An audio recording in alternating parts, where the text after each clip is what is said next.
Merci, Monsieur le Président. Monsieur le Président de la Commission, Monsieur le rapporteur, Madame la Ministre, sans énergie, il n'y a pas de vie.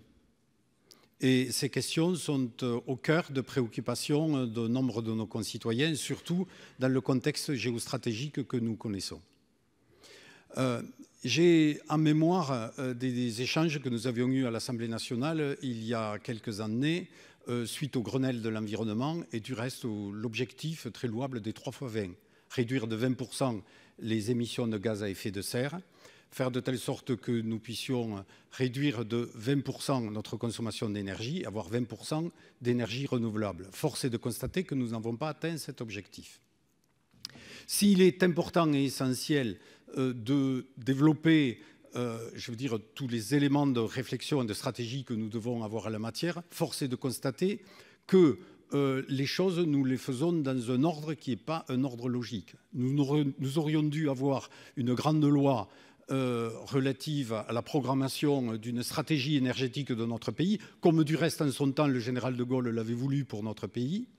Et puis ensuite, essayer de décliner celle-ci, notamment par rapport aux éléments relatifs aux énergies renouvelables. Tout le monde est d'accord sur le fait qu'il faut développer les énergies renouvelables. La façon, c'est de savoir comment.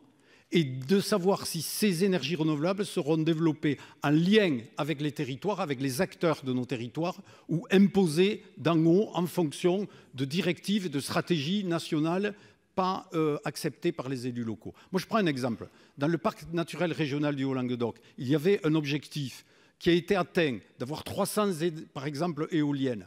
Eh bien, aujourd'hui, on continue et on veut poursuivre, aller au-delà, au mépris des positions qui sont celles des élus locaux. Faut-il défigurer la montagne noire? Certainement pas. Et dans ce cadre-là, il est important de faire de telle sorte que par le biais de ce texte, nous puissions mettre un certain nombre de garde-fous pour que la parole des élus locaux, la parole des populations concernées au premier chef, puisse enfin être entendue. Merci, cher collègue. La parole est à Monsieur Bruno Belin.